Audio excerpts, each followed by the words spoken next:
Dire que ça va baisser parce que ça a beaucoup monté relève plus de l'incantation qu'autre chose. Mais il existe un indicateur technique qui vous montre que une correction est véritablement, statistiquement imminente. On va voir ça dans cette vidéo. Salut, c'est Trado, content de vous retrouver pour la mise à jour de l'analyse technique du CAC 40 avec encore une hausse, encore 1,1% d'augmentation, ce qui nous amène depuis la dernière zone d'accumulation rationnelle du 20 mars à une progression de 10%. Autrement dit, bien sûr, c'est intenable, mais la question est de savoir quand on va consolider. Et c'est vrai que prendre un coup d'avance sur le marché sans avoir de véritable signal est toujours dangereux. En tout cas, pour l'instant, vous aurez remarqué que l'on prend nos libertés par rapport à la résistance trimestrielle, mais attention, je le dis et je le répète, si vous n'avez pas vu la vidéo d'hier, c'est à la fin de l'unité de temps sur laquelle on a tracé un support, une résistance qu'on juge de sa cassure, et cette zone jaune ayant été tracée sur une unité de mensuelle au moins, ce n'est qu'à la fin du mois, dans une dizaine de jours, quinzaine de jours, que l'on pourra juger de sa cassure ou pas. Pour l'instant, on peut tout à fait avoir quelque chose comme ça. Ok, tout en préservant la zone jaune ici, ne laissant qu'une mèche apparaître à la fin du mois. Donc il faut vraiment se méfier et surtout ne pas conclure à la cassure de cette résistance puisqu'elle est tracée sur une unité de temps mensuelle, voire trimestrielle. Donc je le répète. Et pour l'instant, encore une fois, la hausse est au rendez-vous. On a atteint l'objectif du gap. Ici, je vous avais expliqué que s'il s'agissait d'un gap de continuation, on prend la distance parcourue avant le gap, on reporte ça par-delà le gap et comme vous pouvez le voir, l'objectif a été rallié. Donc, à partir de là, ça veut dire, bien sûr que le gap a joué son rôle, 2, que ce même gap n'offrirait pas, à mon humble avis, de support important au cas où il serait testé, puisque l'objectif a été rallié et que à partir de là, il y a peu de traders qui continueront à jouer son rôle, à lui accorder son rôle de support. Donc méfiez-vous, si on retourne sur cette zone, à mon avis, ce sera cassé.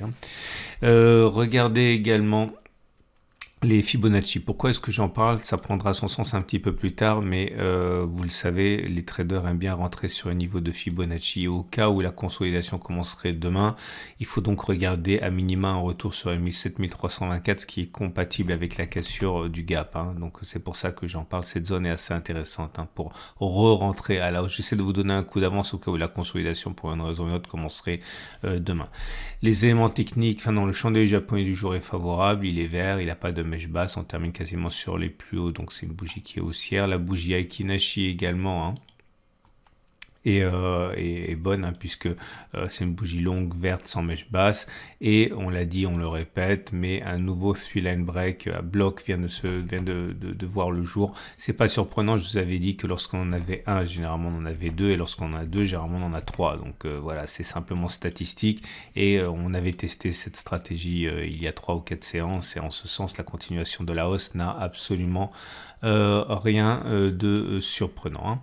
Je reviens à mes éléments techniques, et justement ces éléments techniques montrent que ça reste très bien orienté, avec la moyenne mobile à 7 jours qui est ascendante, la tendance immédiate elle est haussière, la moyenne mobile à 20 jours est ascendante, la tendance générale est haussière, la moyenne mobile à 50 jours est ascendante, la tendance de fond est haussière, la moyenne mobile à 200 jours est ascendante, également la tendance de long terme est haussière. Et forcément, la question à laquelle on essaie de répondre à partir de maintenant, c'est jusqu'où cet excès. Alors, je vais essayer de vous montrer quelque chose qui pourrait vous intéresser, dont je n'ai pas parlé récemment. J'en ai parlé, à mon avis, il y a quelques années, mais les plus observateurs ont remarqué que ça faisait partie de mes indicateurs techniques, et je vais en parler donc aujourd'hui parce que ça peut être intéressant pour juger de l'état imminent d'une correction. Ce dont j'aimerais vous parler, c'est le Money Flow Index. Alors, encore une fois, si vous êtes observateur, vous avez vu qu'il fait partie de mes indicateurs techniques, et j'ai l'occasion aujourd'hui de vous montrer comment je l'utilise. Le Money Flow Index, en fait, c'est un indicateur de surachat qui, lorsqu'il passe au-dessus de 80, montre qu'une correction est imminente. Ok, alors c'est très dangereux de trader avec le Money Flow Index en ce sens que le stop de protection il est difficile à placer, mais ça peut être un filtre. Je vous explique ce que j'ai en tête. Regardez d'abord comment ça fonctionne. Vous voyez, lorsqu'on est au-dessus de 80, on a une séance de baisse qui est imminente. Alors, ici, on a été au-dessus de 80. Et la séance d'après, on a eu une séance de baisse. Là, pareil, on est rentré en zone de surachat.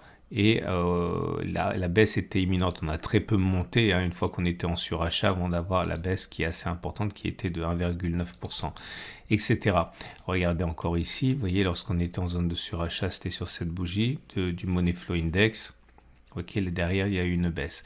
Alors, si j'en parle, c'est parce que voilà, nous sommes depuis 2 séances, 1, 2, non, 3 séances, pardon, en zone de surachat du Money Flow Index. Autrement dit, on est tout près d'une correction. Alors, ça ne veut pas dire que la correction sera profonde. Ok, on a bien vu qu'une correction, ça peut être une séance, ça peut être 2 séances, ça peut être beaucoup plus. Ça peut être aussi énorme, comme ici. Vous voyez, on était en correction sur achat pardon, du Money Flow Index. Et dans la foulée, on a perdu, eh bien, vous voyez, 4%. Quasiment 5%. Et en ce sens, je pense que vous pouvez l'utiliser de la manière suivante. Ok, soit vous spéculez à la baisse maintenant en partant du principe que voilà, si vous mettez un stop de protection très éloigné, il y a peu de chances pour que l'on monte avant d'avoir une autre séance de baisse. Ok, soit vous l'utilisez comme un filtre, et c'est-à-dire que si vous travaillez sur les unités de temps intraday, eh bien vous saisirez les données baissières, les trades baissiers qui apparaîtraient en données 1 heure, ce genre de choses que l'on fait assez fréquemment, et j'en parlerai plus tard dans les trades du jour. Mais voilà, je pense qu'effectivement la correction est imminente, mais je le répète pour ceux qui auraient une écoute, on va dire, sélective, je n'ai pas dit que ça allait corriger massivement. Vous savez très bien que j'ai un biais haussier, que j'ai donné plein de backtests qui montraient que les objectifs vers le nord devaient être privilégiés, mais ça n'empêche pas qu'on puisse envisager le comblement du gap, voire un retour sur le deuxième gap. Bref, c'était la partie du jour.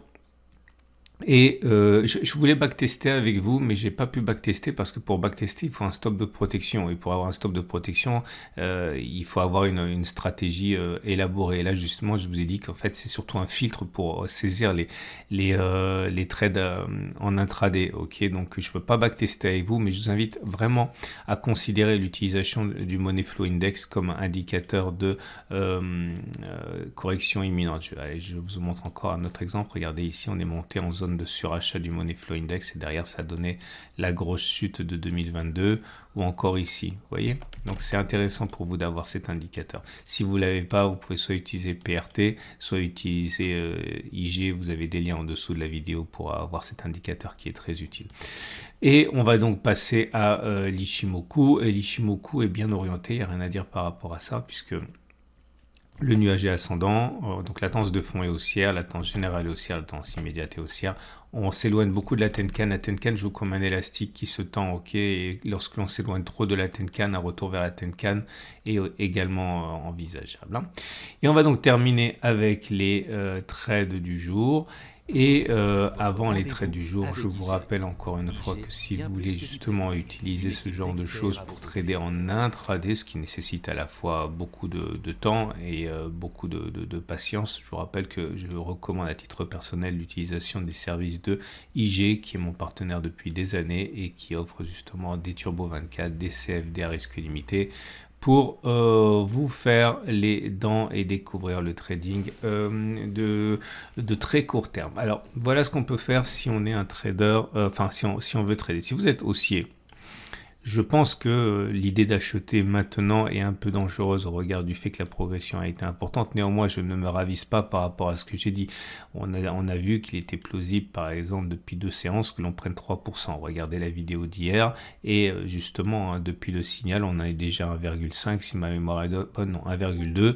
Et donc, à partir de là, on peut tout à fait envisager d'acheter, mais j'attendrai à titre personnel une consolidation pour acheter avant de repartir vers le plus haut. Alors, si la consolidation a lieu, elle pourrait avoir lieu jusqu'à ce point-là, à mon avis, ok, qui est le dernier creux.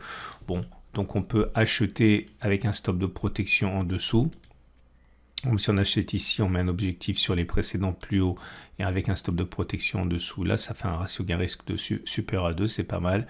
pouvez même envisager d'être plus gourmand, mettre un stop de protection en dessous du deuxième gap ici à 2,4%, mais le ratio gain-risque étant mauvais, peut-être que vous auriez intérêt dans ce cas à être un peu plus ambitieux au niveau de votre objectif, partant du principe qu'on est reparti pour une tendance haussière derrière pour un ratio gain risque supérieur à 1. Ça c'est possible. Maintenant, si vous êtes baissier comme moi à très court terme, et je le répète une troisième fois, à très court terme, vous pouvez positionner un ordre vendeur maintenant. C'est ce que je vais faire. Alors là, normalement, ce sont des stratégies qui sont très dangereuses que je n'aborde que dans le cadre de mon Discord, de mon cercle privé. Je suis vraiment désolé, j'ai régulièrement des demandes pour intégrer le Discord privé. Malheureusement, c'est limité à 50 membres, donc je peux pas prendre plus de personnes, sinon ça serait pas assez qualitatif, on va dire. Mais bref, je reviens à mon mouton là. L'idée c'est de parier sur le fait que la consolidation est imminente. On peut mettre un stop de protection assez éloigné, c'est pas grave ça, en partant du principe que la correction aura lieu de manière imminente. Attention, quand je mets un stop de protection très éloigné, ça veut dire que je prends des risques inconsidérés. On peut envisager de prendre par exemple un stop de protection à 1% du capital, allez voir 2% du capital. Le ratio gain-risque sera mauvais, mais comme vous avez une probabilité de réussite très élevée, généralement on s'y retrouve. Donc là encore, je vois une parenthèse qui est normalement abordée dans le cadre du cercle privé, mais avoir un ratio gain-risque supérieur à 1, c'est absolument pas obligatoire. Vous avez bien compris que le succès en trading repose sur le taux de succès et le ratio gain-risque. Donc avoir un ratio gain-risque inférieur à 1 est tout à fait acceptable si vous avez un taux de succès très élevé. Bref, vous l'aurez compris, je vais initier une position vendeuse demain à l'ouverture. Dès que ça ouvre, je spéculais la baisse et j'aurai un objectif très limité. Ok, mais je reviendrai un petit peu plus tard. Sachez en tout cas que à l'ouverture demain, position vendeuse. Si on perd plus que 1%, je dis ça simplement pour avoir un guide, pour ne pas vous laisser dans l'expectative. Si par exemple demain on ouvre et en fin de séance on a perdu plus de 1%, je prendrai déjà mes profits. Ok, mais c'est difficile de vous dire ce que je vais faire étant donné que le futur n'existe pas encore. Mais la seule chose qui est sûre, c'est que demain à l'ouverture, j'initie une position vendeuse. Voilà. Je vous souhaite une excellente journée. Je vous dis à demain pour la mise à jour et c'est tout. Et bonne journée.